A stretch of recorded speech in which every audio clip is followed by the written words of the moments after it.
Esaú parece que, né, deu uma amnésia nele, esqueceu que ele tinha feito uma negociação com o direito de filho mais velho. Aí todo um erro familiar. Rebeca ouve a história, chega para Jacó e fala: ei Jacó, vamos lá, eu vou matar um cordeiro, e aí você se veste lá com a pele dele, a gente prepara a carne aqui, leva para o teu pai e você finge que é Esaú. E assim acontece. Jacó errou? Errou. Todo um erro. E aí na vida de Jacó a gente vê a graça de Deus, né? Isso é a graça, porque Jacó não merecia, mas é a graça de Deus presente ali na vida dele. Mas o que Esaú fez lá no começo deu legalidade para que Jacó fizesse o que ele fez. Jacó não teria feito isso se Esaú não tivesse vendido o direito de primogenitura. Esaú se sentiu ultrajado, Esaú quis matar Jacó, mas Esaú deu legalidade para isso. E é assim que a gente faz muitas vezes. Ah, mas o meu filho agora está nas drogas, eu vou matar. Será que o erro é só dele? Eu vou expulsar de casa. Será que o erro é só dele? Será que não houve uma construção? Será que não houve uma legalidade lá? Será que não houve um início disso tudo? Gênesis 25, do verso 29 ao 34. Amém? Diz assim a palavra do Senhor: Jacó tinha feito um ensopado quando Esaú, exausto, veio do campo e lhe disse: por favor, me deixe comer um pouco da coisa vermelha, essa coisa vermelha aí, pois eu estou exausto. Por isso deram-lhe o nome de Edom. Jacó respondeu: primeiro me venda o seu direito de primogenitura. Ele respondeu: eu estou morrendo de fome, de que me vale o direito de primogenitura? Então Jacó disse: primeiro jure. Esaú jurou e vendeu o seu direito de primogenitura a Jacó. E Jacó deu a Esaú pão e o ensopado de lentilhas. Ele comeu e bebeu, levantou-se e saiu. Assim, Esaú desprezou o seu direito de primogenitura. Amém? Os irmãos podem se assentar. Que a palavra do Senhor fale ao nosso coração, assim como já foi orado aqui pelo pastor Robson, em nome de Jesus. Meus irmãos, nós temos vivido dias terríveis em que nós presenciamos de forma estarrecedora a inversão de valores. Alguém já disse que Deus criou as pessoas para serem amadas e as coisas para serem usadas. Mas na realidade o que nós vemos é uma inversão terrível em que as pessoas têm amado coisas e usado pessoas.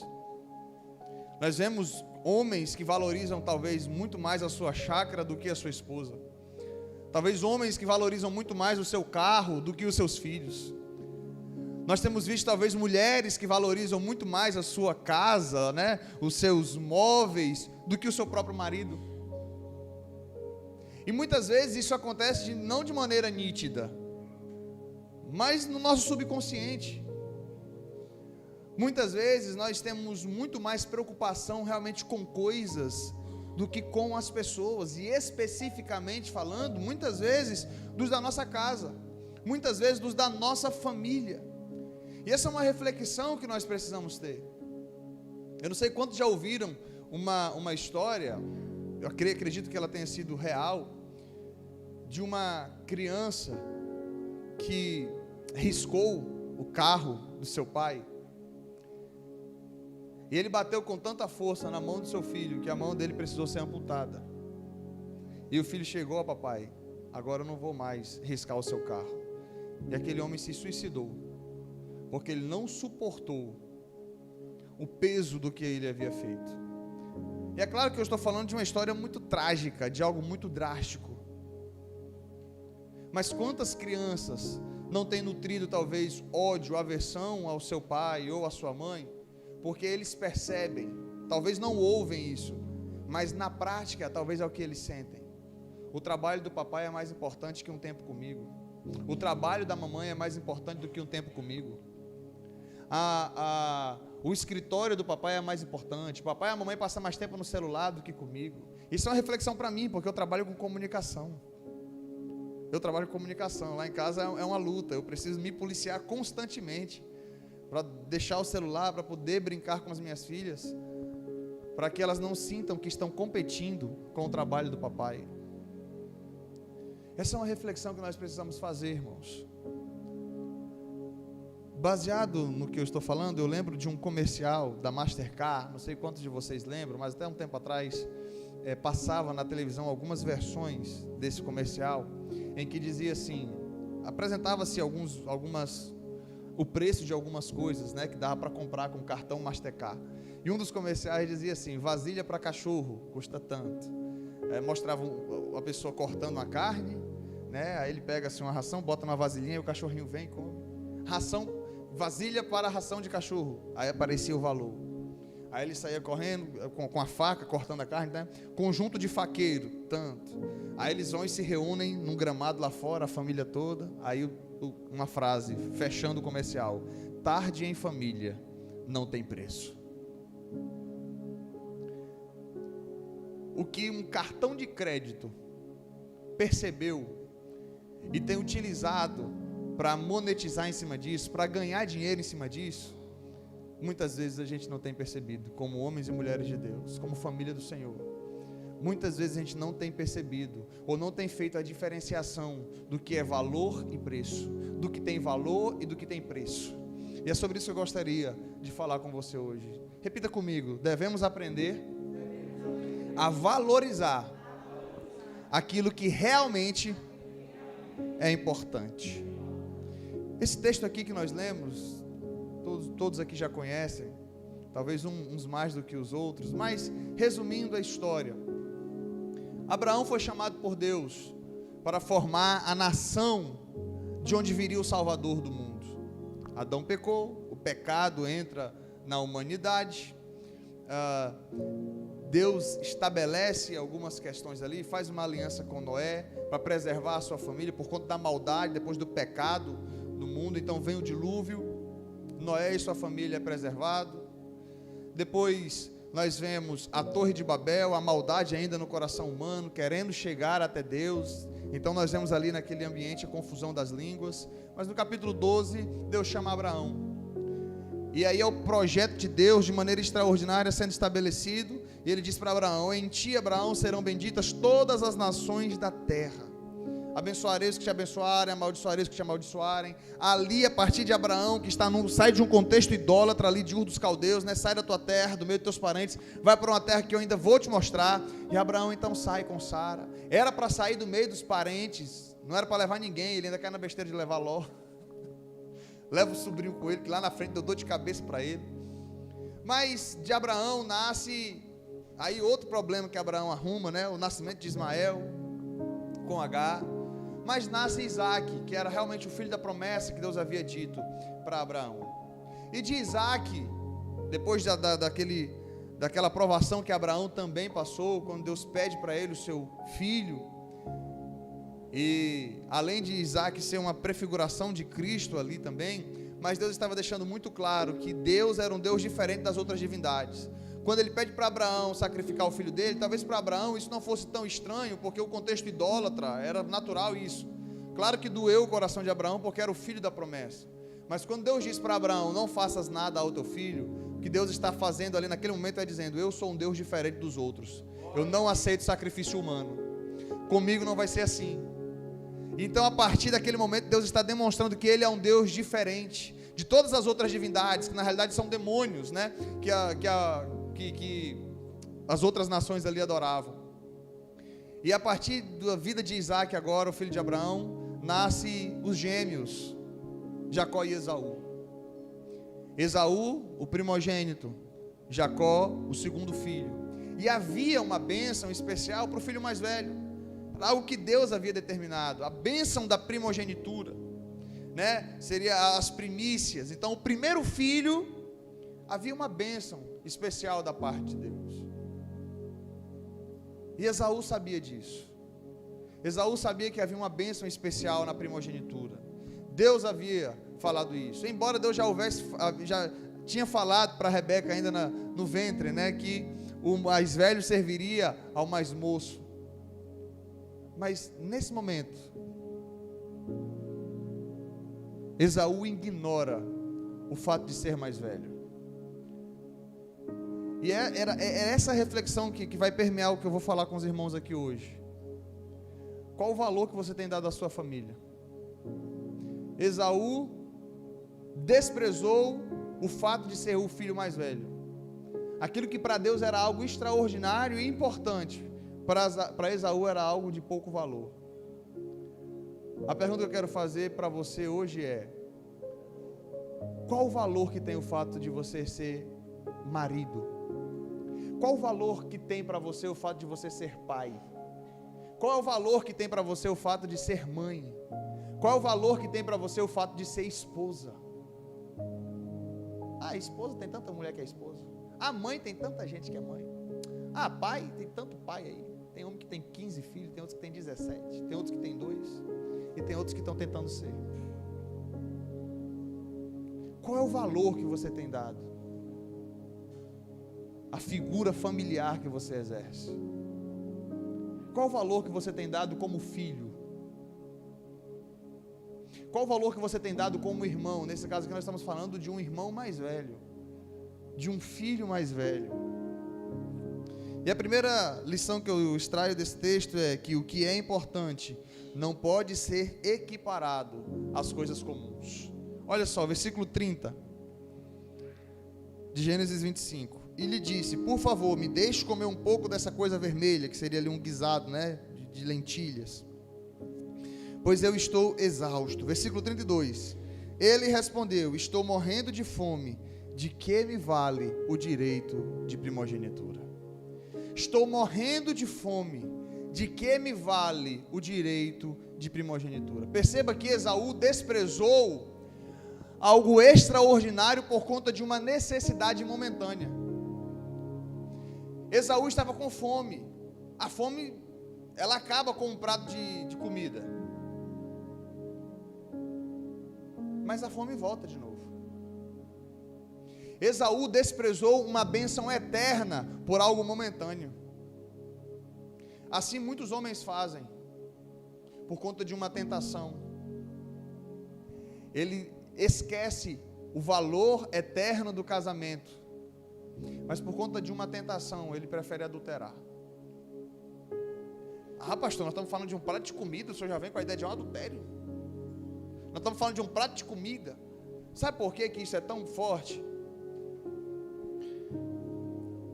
Não, eu vou falar um pouquinho mais lá na frente, mas só para você ver a gravidade do que Esaú fez.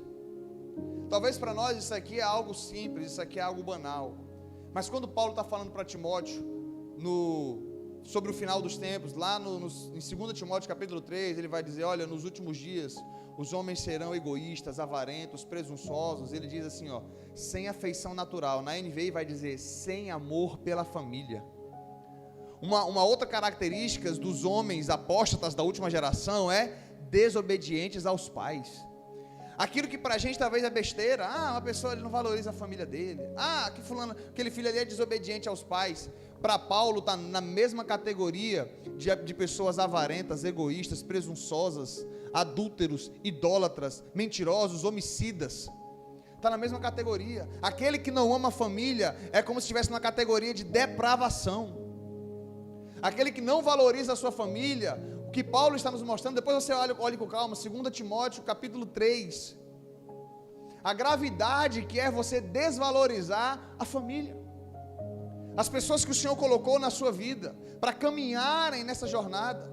Deus estabeleceu a família ainda no Éden, já Adão e Eva, e nesse momento, Esaú está desvalorizando, está tratando como se fosse equivalente a um prato de comida, o seu direito de filho mais velho. Quantas e quantas vezes, irmãos, nós temos feito isso? A gente tem equiparado, a gente tem colocado um preço naquilo que não tem preço. Uma vez a minha esposa falou algo comigo brincando, mas que demonstrou algo real. Ela falou assim: eu quero marcar um gabinete com o meu pastor. Ou seja, eu estava tão corrido, estava tão ocupado, eu tinha que marcar um horário com o marido dela. Eu gostaria de conversar com meu marido. Talvez os filhos estão pensando assim: eu estou competindo com a agenda do meu pai. Às vezes a esposa: estou competindo com a agenda do meu marido. Não. E mulher gosta de falar, irmãos. Mulher gosta de conversar. Mulher não só gosta, elas precisam. Elas têm necessidade. Para nós homens é difícil isso muitas vezes. Talvez para quem trabalha aí no comércio, ou para quem trabalha de repente na agricultura, não sei qual é a sua realidade, mas às vezes você chega cansado do dia em casa, e você não tem tido tempo para sua esposa. Aí o que você faz? Chega em casa, tira o sapato, liga a televisão, deixa eu ver o jornal. Até um tempo atrás, o meu pai é nordestino, meu pai é paraibano, foi criado lá ele fala no setor da Macambira, perto da cidade de Esperança. E ele dizendo das histórias que o meu avô contava. Talvez a realidade de vocês aqui seja essa, talvez de pessoas que tiveram seus pais, chegavam em casa, ligavam o lampião, não tinha energia elétrica, ia contar a história da vida, ia falar como é que era a vida dele. Hoje não tem mais tempo para isso.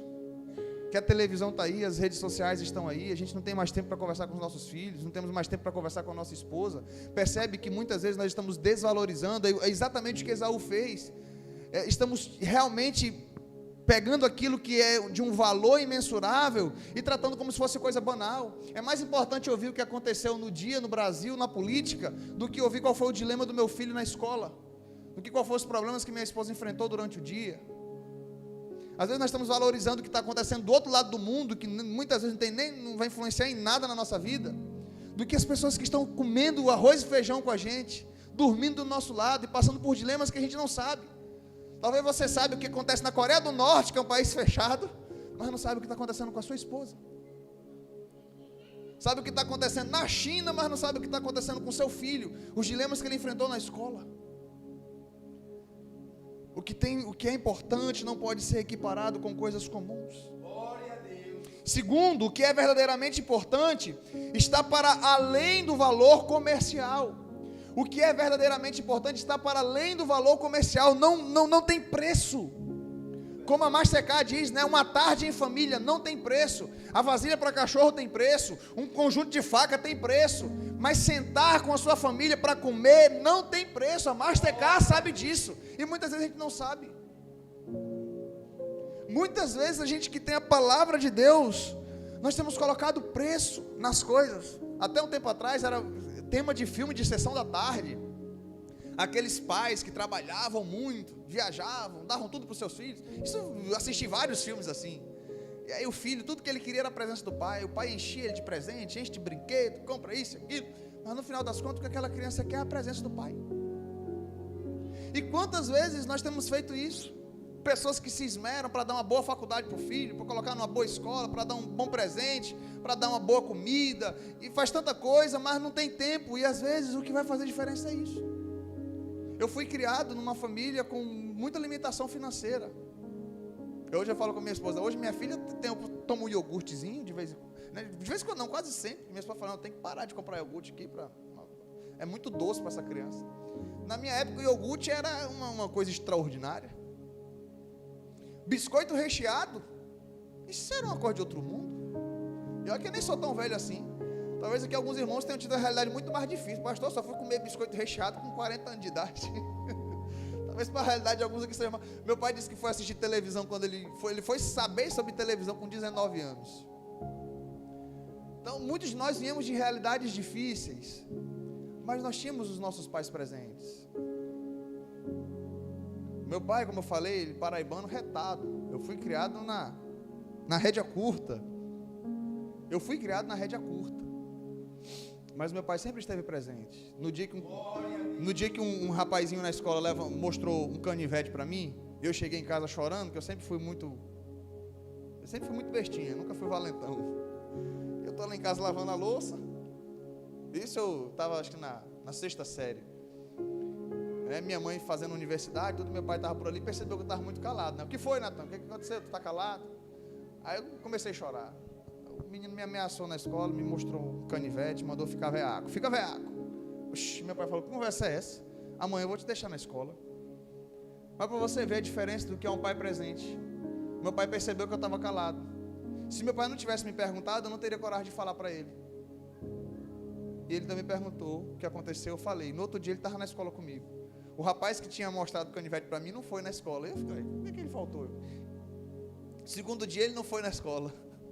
Terceiro dia ele não foi na escola. O cara era um malandro, mas ele conhecia a fama do meu pai. E eu nem sabia disso. Alguém deve ter falado para ele, com certeza o pai dele vai vir amanhã, cuidado. E o moleque era de gangue. a presença que um pai faz na vida de um filho, a presença que uma mãe tem na vida de um filho, de uma filha, quando percebe o que está acontecendo. Hoje em dia, adolescentes têm se suicidado e às vezes o pai e a mãe falam assim: eu não sabia o que está acontecendo, ela parecia tão normal. Porque às vezes falta esse tino, essa percepção, esse olhar mais próximo. Às vezes a gente tem colocado preço nas coisas. Mas o que essa menina tem? Eu não sei o que ela tem. Ela tem a melhor roupa. Estamos colocando preço naquilo que não tem preço. Eu não sei o que ela tem. Ela estuda na melhor escola. Eu não sei o que ela tem. Ela tem o melhor celular. Eu não sei o que ela tem. A gente parece que a gente precifica aquilo que não tem preço. O que realmente importa está para além do valor comercial. E talvez se você sentar para conversar com seus filhos, tudo que ela vai dizer é: eu não precisava ter esse iPhone, eu não precisava ter essa roupa, obrigado por me dar, mas o que eu realmente queria, eu trocaria tudo isso para ter um momento com você. Trocaria tudo isso para ter um momento com o senhor e com a senhora. Eu trocaria tudo isso para que eu tivesse tempo. E aí como é que a gente quer formar o caráter cristão dos nossos filhos, se a gente não tem tempo para nada? Às vezes a gente está preocupado que o nosso filho seja doutor, seja doutora, passe em uma boa faculdade, vá estudar em Aracaju, numa boa faculdade, mas a gente não se importa com valores, como trazer para a igreja, que é o mínimo, e muito mais do que tirar um tempo diário para conversar, para saber quais são os dilemas, o que tem acontecido, como foi o dia, se tornar amigo dos nossos filhos. O que é verdadeiramente importante está além do valor comercial. Ontem aconteceu algo aqui mesmo, Tobias, lá na casa da minha cunhada, nós estamos hospedados lá. E a minha filha Isabela, de 5 anos, tem hora que ela se irrita com facilidade, né? E ela precisa respirar e se acalmar. E uma das estratégias que eu falo com ela quando isso acontece: vamos respirar, vai. Só que isso não estava dando certo. E ela ficou zangada. E eu perdi as estribeiras, né? Uma das coisas que a gente tem tentado fazer é: o maduro da história é o adulto. A criança, ela não tem maturidade emocional. Então a gente precisa manter o nosso controle. Por isso tem muito pai que às vezes taca ele assentado no menino de maneira desproporcional, deixa marca na criança. É errado fazer isso. A disciplina, ela precisa ser feita quando nós estamos sóbrios. Porque a disciplina, ela precisa demonstrar amor e não raiva. Então eu estava lá com ela, e ela estressada e agoniada. Eu falo: vamos lá, Isabela, respira com o papai. Vamos. E ela: eu não consigo. Eu não quero. Então vamos lá, vamos respirar, vamos lá. Só que depois de 3 ou 4 minutos eu fui e falei: você está me estressando, não estou conseguindo me acalmar, estou estressado, você está me tirando do sério. Para, Isabela, silêncio, Isabela, para! Você conseguiu me estressar, eu estava querendo me manter calmo aqui, silêncio, tá? Aí ela se acalmou. Eu falei: está vendo o que você faz? Você me tira do sério desse jeito. E tudo, ela se aquietou, ficou deitadinha lá na cama. Aí vamos para cá, vem brincar? Não, estou com sono, quero dormir. Aí eu percebi que mudou o clima, né? Aí eu fui lá e falei: vamos conversar com o papai, o que foi que aconteceu? Papai não deveria ter se exaltado, me perdoe, tá? Mas o que você está sentindo? É ela: eu não gosto quando o senhor fala assim comigo. A mamãe, ela me abraça quando eu estou assim. Aí eu falei: então se eu te abraçasse, você teria se acalmado? A mamãe me acalma, quando eu respiro, eu não estou conseguindo mais me acalmar respirando. Falei: deixa o papai te abraçar então. Eu abracei a Isabela. Falei: o papai te ama. O papai quer que você aprenda a controlar a sua raiva. Quando você tiver maior, isso pode ser um problema para você.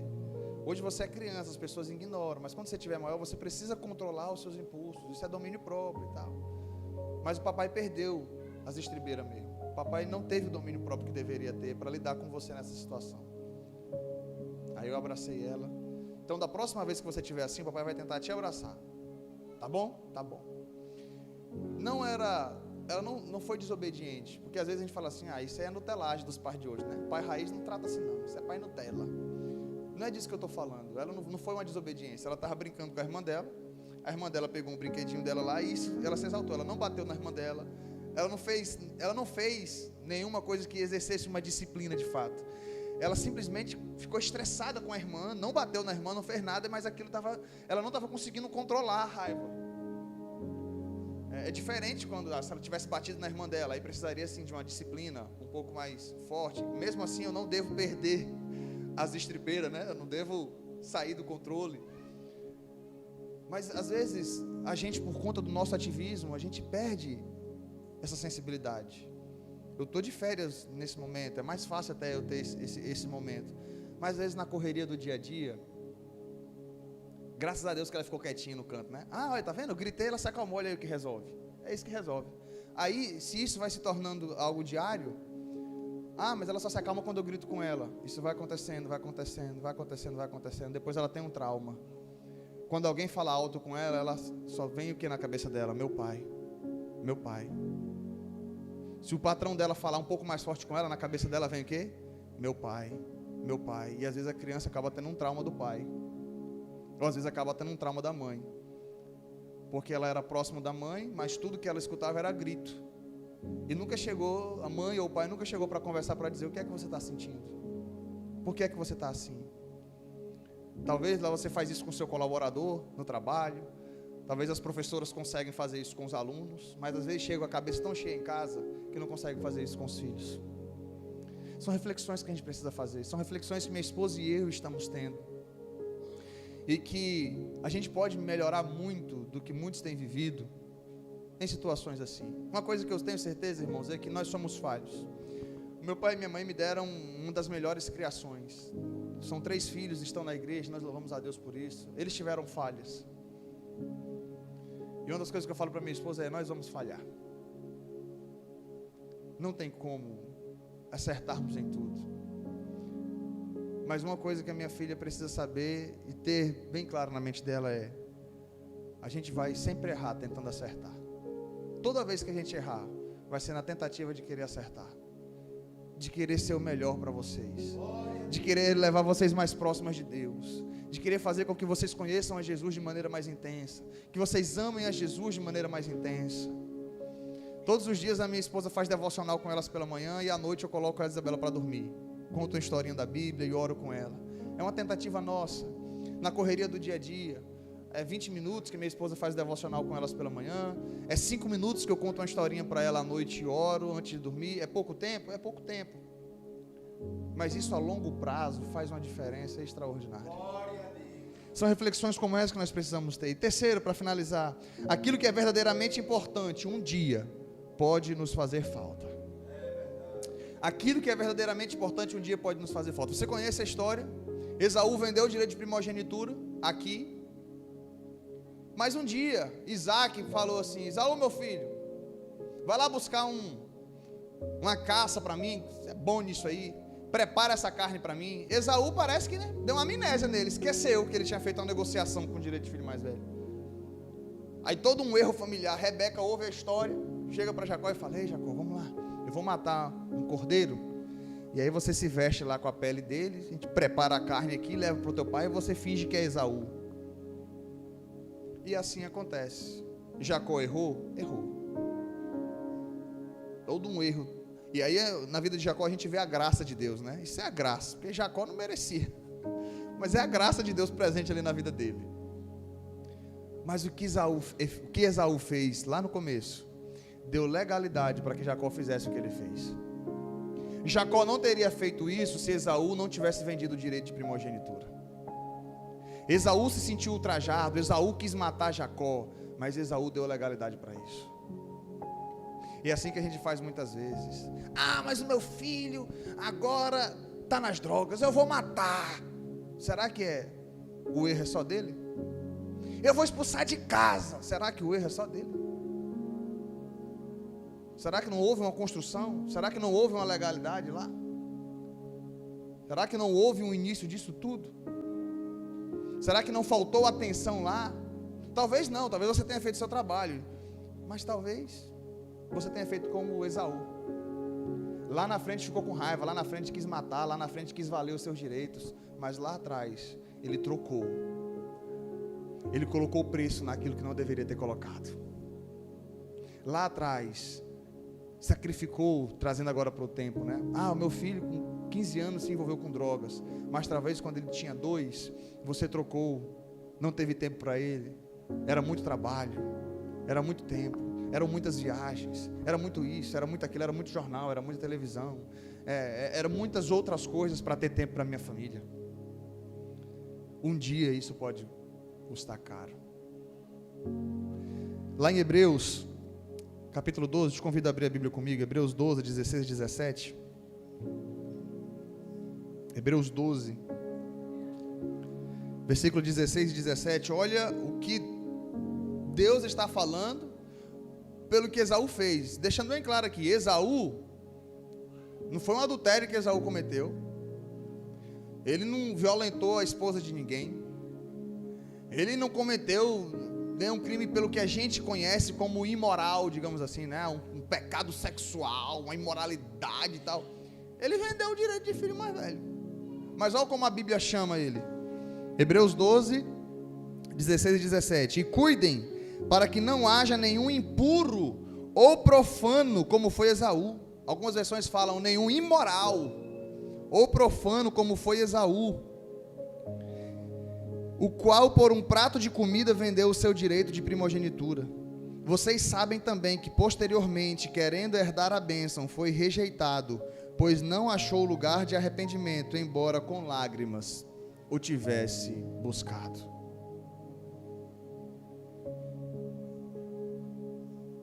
Que não haja nenhum imoral e profano entre nós, como foi Esaú, que trocou o tempo com a sua família, que trocou o momento de diálogo, de provisão, de cuidado, de conversa com seu filho, de discipulado com seu filho, de leitura da Bíblia, de oração,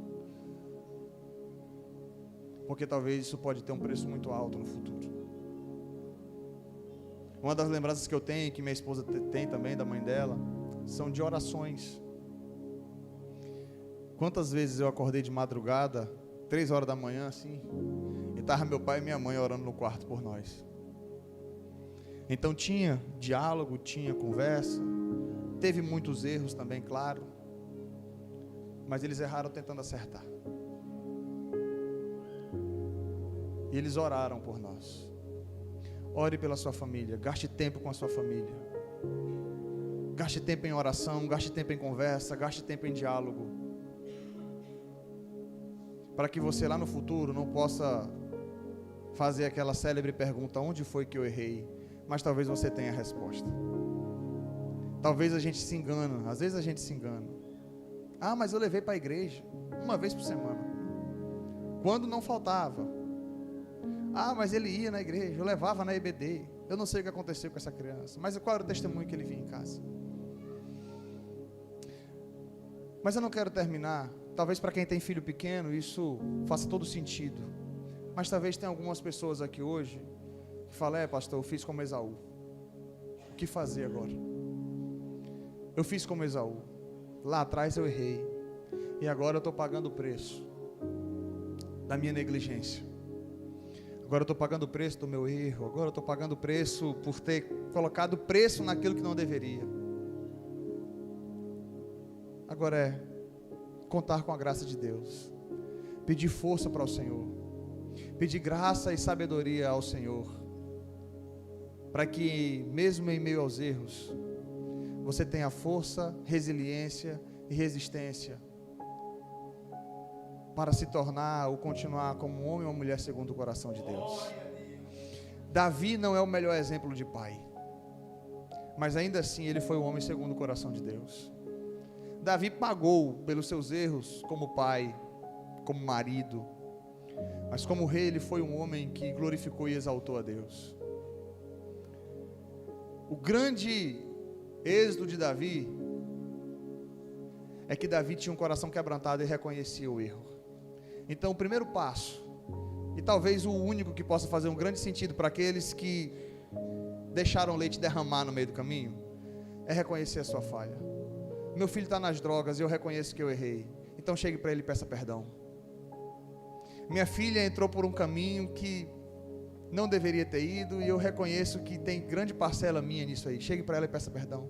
Minha filha, me perdoe, eu deveria ter sido uma mãe melhor. Meu filho, me perdoe, eu deveria ter sido um pai melhor.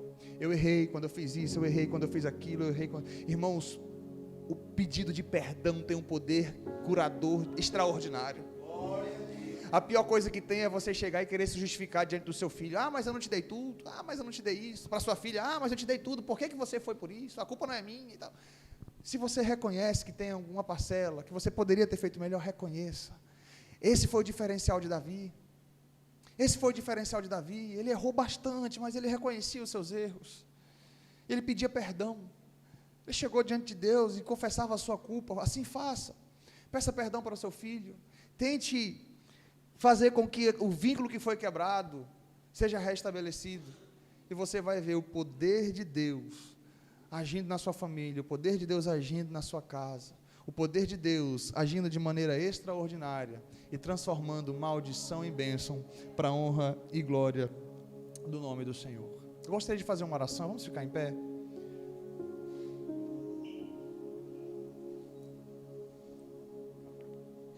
Santo Deus e maravilhoso Pai, eu sou grato a Ti por essa oportunidade nessa noite, de podermos refletir, ó Pai, sobre família, de podermos refletir sobre a oportunidade que o Senhor nos dá de sermos filhos, irmãos, irmãs, pais, mães, marido, esposa.